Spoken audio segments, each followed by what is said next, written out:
창세기 제45장 오늘 4절부터 8절까지의 말씀입니다. 4절부터 8절까지 말씀 우리 한 목소리로 같이 읽겠습니다. 시작.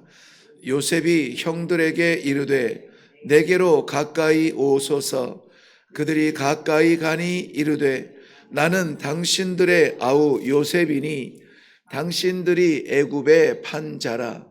당신들이 나를 이곳에 팔았다고 해서 근심하지 마소서. 한탄하지 마소서. 하나님이 생명을 구원하시려고 나를 당신들보다 먼저 보내셨나이다. 이 땅에 2년 동안 흉년이 들었으나 아직 5년은 밭갈이도 못하고 추수도 못할지라. 하나님이 큰 구원으로 당신들의 생명을 보존하고 당신들의 후손을 세상에 두시려고 나를 당신들보다 먼저 보내셨나니, 그런즉 나를 이리로 보낸 이는 당신들이 아니요 하나님이시라. 하나님이 나를 바로에게 아버지로 삼으시고 그 온 집의 주로 삼으시며 애굽 온 땅의 통치자로 삼으셨나이다. 아멘. 네, 우리 말씀 대하기 전에 먼저 기도하겠습니다. 롤러코스터 같은 세상살이 가운데 때로는 극점에 오르게 되고 때로는 극저에 추락하여서 혼란스러운 삶을 살 수밖에 없지만 늘 한결같이 변함없이 어디를 가든지 무엇을 하든지 주와 동행하는 성도로 살게 하시니 감사합니다. 오늘은 그저 한 주간의 모든 고생 끝나는 마지막 토요일이 아니라 주와 동행하는 하루일 뿐입니다. 오늘도 하나님과 동행하며 하나님의 놀라운 역사를 맛보며 체험하는 복된 성도들이 다 되게 하여 주시옵소서. 말씀하여 주시고 이루어 주실 줄로 믿사옵고 예수님 이름으로 기도하옵나이다. 아멘. 신앙생활을 시작할 때는 잘 모르겠는데 조금 이것저것 알아가면서 기도도 할 줄 알고 찬송도 의미를 알게 되고 말씀도 이렇게 아멘으로 받게 되면서 뭔가 우리 안에 이 꿈틀거리는 단어가 생겨나요. 이게 뭐냐면 하나님의 역사라는 것이죠. 다른 건 내가 다 하겠는데 기도도 어쨌든 뭐 준비하면 하겠고 찬송도 뭐 왕년에 노래 한 자락 했으니까 이제 뭐 찬송도 하라면은 하겠고 뭐 예배 시간에 말씀도 들으니 아 맞아 그랬구나 그렇지 이 뭐 시기적으로 시대적으로 연결도 이제 제법 할 줄 알고 내가 할 줄 아는 것들은 좀 해보겠는데 이게 변화가 나타나지 않고 남들이 말하는 신앙의 성숙 여전히 내 세계 안에 갇혀 있는 기도, 여전히 내 두뇌로 이해할 수밖에 이해하는 데까지만 받아들이는 하나님의 말씀. 네, 그리고 이 찬양이 찬송이 고백이 아니라 하나님 앞에 올려드리는 그러한 호흡이 아니라 그저 노래자락 정도 좋은 가사의 노래가 되는 것. 이 수준을 넘지 못하는 것이 좀 답답할 때가 와요. 그때는 고민을 하고 하나님께 기도하며 하나님의 뜻을 좀 구해야 되는 거죠. 그 단계를 넘어서는 그 과정이 하나님의 역사를 체험하게 되는데요. 아, 이게 하나님의 역사였구나. 하나님의 뜻이었구나. 내가 사는 삶이 아니라 하나님께서 살게 하시는 거구나. 요즘에 제 입에 붙었는데요. 내가 가는 것이 아니라 하나님이 보내시는 거구나. 내가 하는 것이 아니라 하나님이 하게 하시는구나. 내가 몸부림치면서 살아가는 것이 아니라 하나님이 살게 하시는구나. 이처럼 놀라운 하나님의 역사는 우리의 어떤 성품과 교육으로 나타날 수 없는 하나님의 은혜의 세계입니다. 하나님의 역사는 하나님의 계획과 하나님의 실행, 이 두 가지를 통해서 나타나게 되는 거예요. 얼떨결에 우연히 아이고 쟤 죽겠네 하고 와서 달려드는 것이 아니라 하나님께서는 그것을 다 계획하고 계신다는 것입니다. 준비하고 계시는 거예요. 그것을 우리가 흔히 이렇게 교회 안에서 말할 때 하나님의 작정하심이라 이렇게 말합니다. 그래서 저는 우리 성도들을 볼 때에 어떤 과정을 통해서 우리가 성도가 되고 예배의 자리에 오는지 모르겠다고 생각할지 모르겠지만 이것은 그럴 수밖에 없는 거예요. 왜냐하면 우리는 분명히 우리 믿음은 하나님께서 태초 전에 우리의 믿음, 우리의 성도됨, 우리의 하나님의 자녀됨을 택하시고 정하시고 작정하여 주시어서 이 시대에 우리를 이 땅에 보내시고 이 시대에 우리에게 신앙생활 할 수 있도록 이 믿음을 갖게 하여 주시는, 이것이 결국은 뭐냐? 우리가 아니라 하나님께서 하시는 거라는 것이죠. 내가 의지하고 내가 결단하고 일어나는 것 같지만 그럼에도 불구하고 하나님의 작정하심이다라는 것입니다. 그리고 그것이 역사가 되기 위해서는 하나님의 작정 안에서 머물지 않습니다. 하나님께서 그것을 이루시도록 실행하시는 것이 있는데 이것을 우리는 섭리라고 말해요. 그러니까는 하나님의 역사는 이 하나님의 작정과 섭리가 만나서 이루어지는, 우리가 볼 수 있는 그러한 현상을 하나님의 역사라 이렇게 말씀을 드리고 있는 것입니다. 그러므로 성도의 하루를 살아가는 모든 삶의 자리마다 우리에게 나타나는 일들마다 우리가 개척하고 우리가 발부동치가 우리가 아우성치면서 쥐어 잡는 것은 우리 인생은 될 수 있지만 하나님의 역사는 될 수가 없어요. 교회 일도 마찬가지입니다. 내가 뭐를 잘하니까 그거는 우리 교회에서 나밖에 할 사람이 없어 하고 내가 달려들어 가지고 하면은 나의 히스토리는 되겠지만 하나님의 역사는 아니에요. 내가 하고 싶지 않아도 할 수 없어도 하나님께서 마음에 감동을 주시고 말씀의 인도하심을 주시고 길을 열어주시는데 안 갈 수는 없겠고, 하나님 어찌하면 좋습니까? 이것이 하나님의 뜻입니까? 물을 때에 어떻게 됩니까? 순종의 길을 걸을 수밖에 없는 것. 하나님께서는 우리에게 대단한 능력을 주시지 아니하고 순종을 주세요. 어떻게 보면 순종이야말로 세상이 줄 수 없는 하나님의 큰 선물입니다. 그래서 이 순종의 길을 걸을 때 하나님의 섭리를 알게 돼요.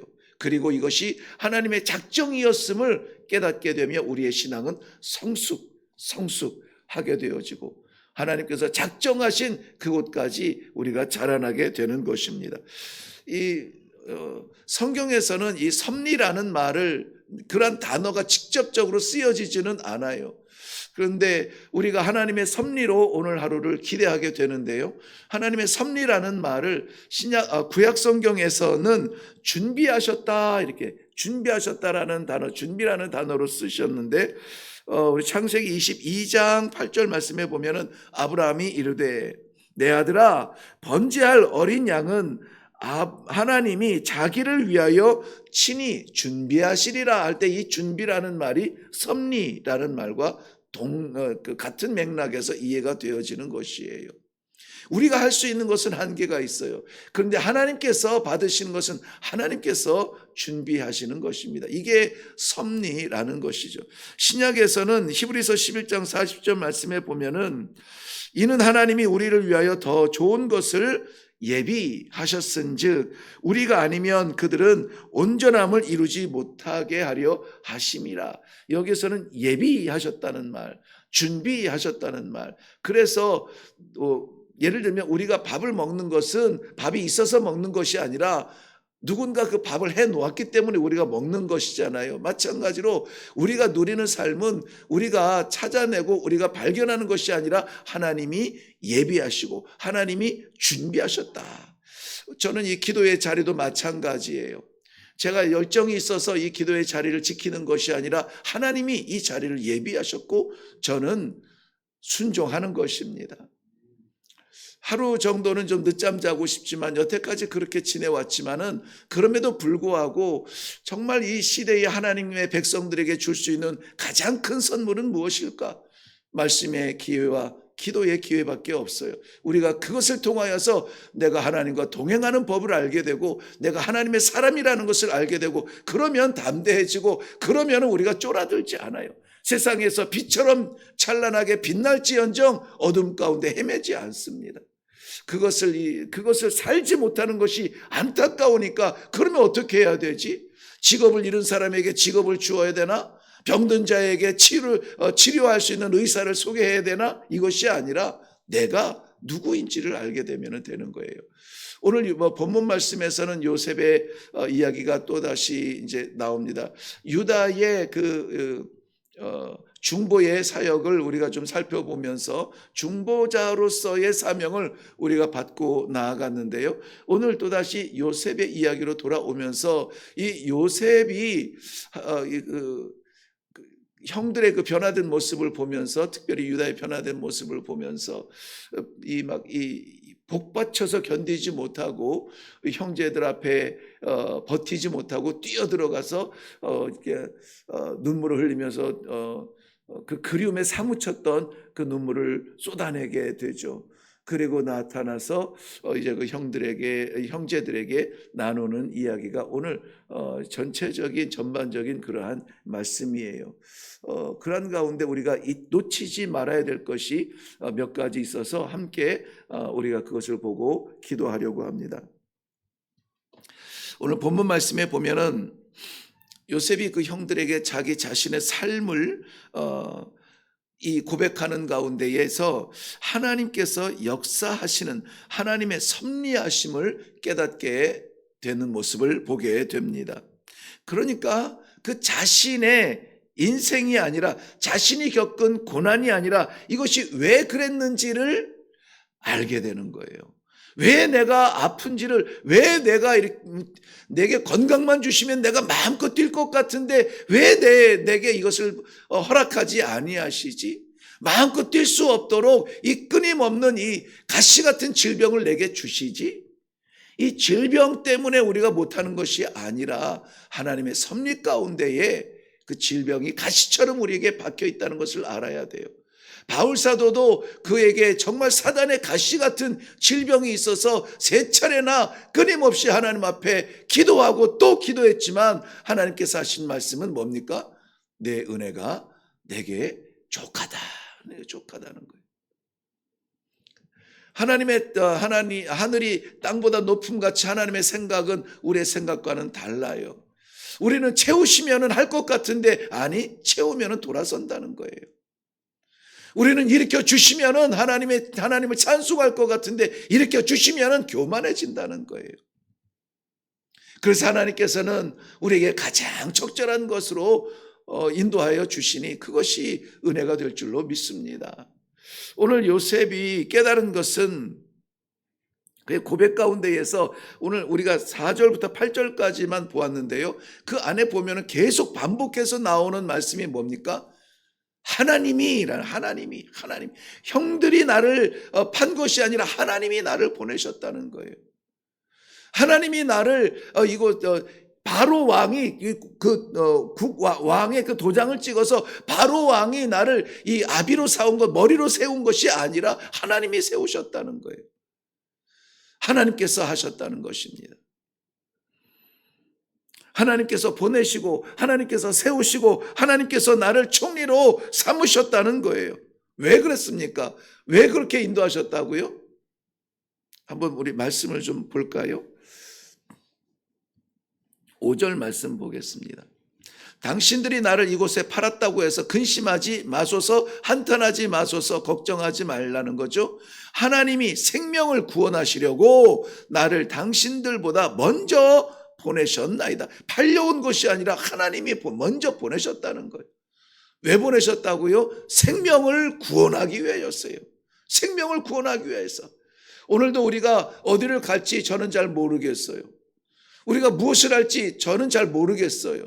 그럼에도 불구하고 오늘 우리가 맞닥뜨리는 우리의 삶 가운데에서의 현장과 사람들은 내가 만나고 계획하는 사람들이 아니라 하나님이 만나게 하시는 사람, 이게 기독교 신앙이에요.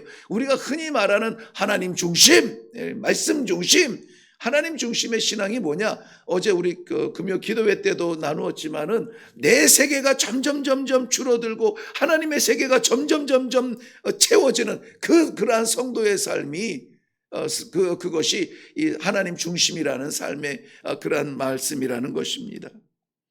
생명을 구원하시려고 나를 당신들보다 먼저 보내었습니다. 그러면은 우리 어떤 고난을 당할지라도 어떠한 어려움을 만날지라도 그 고난의 이유를 알면은 간단해져요. 하나님께서 나를 낮추시고 하나님께서 나를 시험하시고 하나님께서 나를 강하게 하시고 하나님께서 나를 빛처럼 빛나게 이 시대의 믿음의 사람으로 세우기 위하여서 내게 주시는 시험이요 연단이요 인내의 과정이요 그러므로 말미암아 하나님의 사람으로 하나님이 붙들어 주시며 살려주시는 것이라는 것입니다. 하나님의 섭리를 깨닫게 되면은요 놀라운 은혜가 생기는데 은혜를 맛보게 되는데요 알게 되죠. 하나님의 섭리라고 하는 그러한 우리 삶의 조각들을 우리가 바라다 보면서 우리는 하나님의 은혜를 깨닫게 되는 것입니다. 가장 큰 은혜가 무엇입니까? 찬란하게 빛나는 그 영광을 잡기 전에 무엇보다 우리에게 놀라운 은혜는 고난의 의미를 알게 돼요. 고난의 의미, 풀리지 않는 숙제의 의미를 알게 됩니다. 빌립보서 1장 12절 말씀에 보면은 이 바울 사도가 주의 복음을 전할 때에 형통의 길만 열리는 것이 아니라 감옥에 갇히는 그런 억울함 가운데도 있지 않습니까? 늘 저는 이렇게 성경 말씀을 성경 안에 가두지 아니하고 이 말씀에 뭐 좀 과분할 때가 많지만은 대입을 시켜요. 거울처럼 마주 본단 말이죠. 복음을 전하면서 내가 위로받지 못하고 복음의 삶을 살면서 내가 인정받지 못하고 오히려 남들보다 부족한 것 같고 눌린 것 같고 빛이 보이지 않는 것 같은 답답함이 있을 때에 그러한 나 자신의 감옥에 갇혔을 때에 이런 말씀은 저희에게 위로가 됩니다. 빌립보서 1장 12절 말씀에 보면 형제들아 내가 당한 일이 도리어 복음 전파의 진전이 될 줄을 너희가 알기를 원하노라. 갇힌 것도 복음을 위해서, 눌린 것도 복음을 위하여서 우리가 하나님께서 쓰시는 그러한 성도라면 이 시대에 생명 복음이 나타나는 일에 쓰임받기를 주님의 이름으로 축원합니다. 우리는 그저 망하지 않습니다. 이유 없이 무너지지 않아요. 하늘에 참새 한 마리가 떨어져도 하나님께서 작정하지 아니하시면 떨어뜨리지 아니하시는 것을 우리 알아야 돼요. 그러므로 말미암아 재수가 없어서 이를 만나는 것이 아니라 운이 없어서 이렇게 당하는 것이 아니라 하게 하시는 때에는 이유가 있다는 것이죠. 그 사랑받던 채색 옷 입던 그러한 요셉이 그 노예로 끌려가고 죄수가 되고 그런 일은 상상할 수가 있겠습니까? 하나님의 섭리로 보면은 감사요 은혜인 것입니다. 이 한 사람 노예로 끌려오고 이 한 사람 죄수로 박히고 그러므로 말미암아 그 과정을 통하여서 그의 가족 당신들의 생명을 구원하기 위하여 하나님이 나를 먼저 보내신 것입니다 라고 이렇게 고백하지 않습니까? 이렇게 하나님의 섭리를 깨달은 사람은요 세상에서 일어나는 폭풍우 같은 일들이 그야말로 아무것도 아니에요. 뭐 그것 때문에 가슴이 철렁철렁하지 않아요. 물론 여기저기 전쟁이 터지고 그러면은 아이고 저거 사람들 저렇게 죽고 저렇게 하면은 너무나 안타까워서 어떻게 이런 연민의 마음이 생기고 저런 전쟁 우리가 당한다? 우리 땅에서 일어난다? 아이고 안 되지 큰일 나지 하면서 이 땅에 전쟁이 없게 하여 주옵소서 기도하지만은 그것보다 더 담대한 기도를 하게 돼요. 전쟁 중에도 우리가 믿음을 잃어버리지 아니하고 죽음 가운데서도 십자가를 붙들고 죽어갈 수 있는 그런 믿음을 갖게 하여 주옵소서. 전쟁이 나서 안타까운 청년 20, 30대의 청년들이 전장에서 총알바지가 되어서 죽는다고 하는데 그러한 죽음은 저주고 80, 90, 100세가 되어서 연명하는 삶은 축복이라고 우리가 말할 수가 없는 겁니다. 예수님은 33살을 사셨어요. 나는 그것만 생각해도 지금 2배를 살았어요. 얼마나 맡기신 삶에 감격스러운지 몰라요. 그렇다고 해서 내가 예수님보다 더 큰 일을 하는 것은 아니잖아요. 왜 이 생명을 2배나 더 살게 하실까? 왜 오늘도 살게 하실까? 뜻을 우리가 깨닫게 된다는 것이죠. 그러면은 제가 그 기도하는 입에 붙은 말 가운데 우리 성도들이 아무튼 이 세상에서 부는 잔바람 때문에 마음이 흔들리지 않게 하옵소서. 이 잔바람이라는 것이 경제바람도 되고 뭐 사회바람도 되고 건강바람도 되고 문제바람도 되겠지만은 그것 때문에 우리 신앙 중심이 흔들리지 않게 하여 주시옵소서. 기도하는 것은 우리에게 하나님의 섭리, 하나님의 역사라고 하는 담대함이 있기 때문에 그래요. 이 믿음이 있으면은요, 정말 잔바람에 흔들리지 않습니다. 오늘 요셉을 보세요. 자기를 동생인데 노예로 팔았던 그러한 정말 마음에 원수 같은 두고 봐라. 정말 내가 돌아만 가면은 내가 원수를 갚으리라. 그 노예 속에서도 그렇고 죄수 속에서도 그렇고 어려운 일만 당하면은 형들이 나를 팔아서 그래, 형들이 나를 미워해서 그래, 형들이 나를 버렸어, 이런 억울함이 있을 거 아니에요. 그런데 이것이 하나님의 섭리였습니다. 이게 깨달아지고 이게 믿어지니까 어떻게 됩니까? 용서하게 돼요. 용서하게 돼요. 우리의 인격을 초월하여서 원수 같은 사람들도 용서하게 돼요. 아무것도 아닌 거예요. 가시같이 박혀서 정말 제 삶 가운데 너무 억울해서 진짜 막 답답해서 하나님 어찌하면 좋습니까? 막 눈물이 쏟아질 때가 있어요. 그런데 하나님께서 나를 만들어 가시고 하나님께서 그들을 만들어 가시고 하나님께서 선교지를 만들어 가시고 하나님께서 이 땅에 주의 백성들을 세워 가시는 과정이라 생각하니까는 내 일이 아니구나. 용서하게 돼요. 그러면서 어떻게 되는지 아세요? 그들을 위해서 기도하게 되더라고요. 그렇게 해서 얻은 것 몇 해 가지 못하는데 그것 만족하지 아니하고 영원한 하나님의 나라를 바라보는 주의 종들이 되게 하여 주시옵소서. 기도하게 되더라고요. 오늘 요셉은 그 형들을 용서하게 됩니다. 우리는 본능적으로 움츠러들고 바람이 불면 움츠러들고 어려움이 찾아오면 보호하려고 합니다. 그래서 그 반대 급부로 나타나는 현상이 우리가 바라다 보는 모든 것들을 판단하는 걸 잘해요. 판단하는 것 잘하고 심판하는 걸 잘하고 핑계하는 것을 잘합니다. 그럼에도 불구하고 하나님의 섭리를 깨달은 자는 원수마저도 불쌍하게 여기면서 내가 왜 그렇게 살았을까? 안타까워하며 용서하며 위로하게 됩니다. 사도행전 7장 54절 이후에 보면은 스데반 집사님의 순교의 현장이 기록되어져 있습니다.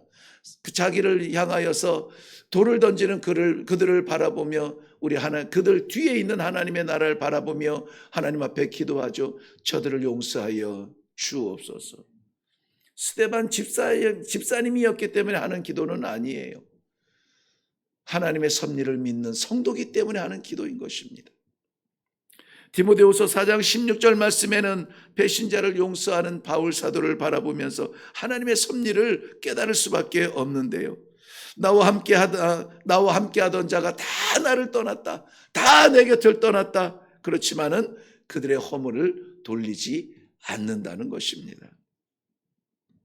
사람을 바라보면 분하고 억울한 극저의 상황의 요셉이지만 이 모든 일을 이루어 가시는 하나님의 섭리를 생각하실 때에 그들을 치근히 여기며 용서하며 사랑하며 그들의 생명을 끌어안을 수가 있는 것입니다. 우리 예수님 스스로 자신이 십자가에서 못 박아 창으로 찌르고 자기의 죽음을 즐기고 있는 그 사람들을 향하여서 아버지 저들의 죄를 용서하여 주옵소서 기도하였던 예수님의 마음을 우리가 좀 닮을 수가 있게 되는 것입니다. 오늘 8절 말씀 한 절 읽고 기도하겠습니다. 8절 말씀 다 같이 함께 읽겠습니다. 시작. 그런즉 나를 이리로 보낸 이는 당신들이 아니요 하나님이시라. 하나님이 나를 바로에게 아버지로 삼으시고 그 온 집의 주로 삼으시며 애굽 온 땅의 통치자로 삼으셨나이다. 아멘. 기도하겠습니다. 하나님께서 흔들어 깨우셨던 그 깊은 잠, 아쉽지만 달려나와 주의 말씀을 받고 이 하루도 하나님이 살게 하시는 삶을 살기를 원합니다. 사랑하는 주의 백성들에게 살아가는 시간 삶의 조각조각 하나님의 놀라운 역사가 나타나는 하나님의 성도, 하나님의 백성들의 삶이 되게 하여 주시옵소서. 감사드립니다. 예수님의 이름으로 기도하옵나이다. 아멘. 네, 오늘 이 토요일에 우리가 함께 기도할 텐데요. 구원받은 것으로 만족하지 아니하며 우리가 누군가의 생명을 위하여서 구원하는 일에 쓰임 받기를 원합니다. 그 과정에서 겪는 어려움과 혼란스러움과 고난을 이해할 수 있게 하여 주시고, 그리고 순종의 길을 걸어서 고난 중에 감사하며 고난 중에 찬송하며 세상이 감당할 수 없는 믿음의 사람으로 성숙하게 하여 주시옵소서. 위하여 기도해 주시고요. 라오스 선교를 위해서 함께 기도해 주시기를 바랍니다. 네, 우리 라오스를 이번에 탐방을 위해서 특별히 헌금을 해 주셨는데요. 우리 함께 기도로 나아갈 때에 이번 저희 단기 선교가 아니라 선교지 방문팀을 통하여서 하나님의 뜻을 보게 하시고 라오스 영혼들을 바라보며 사랑할 수 있도록 우리의 삶의 지경이 넓어지고 믿음의 능력들이 나타나는 그러한 방문이 되게 해달라고 이 시간에 우리 한번 좀 기도하고 나아가면 좋겠습니다. 하나님의 섭리 하나님이시니라. 오늘도 살게 하시는 하나님 붙들고 나아갑니다. 어디든지 무엇을 하든지 주와 함께 동행하는 삶이 되게 하여 주시옵소서. 우리 다 같이 기도하며 나아가겠습니다. 기도하겠습니다.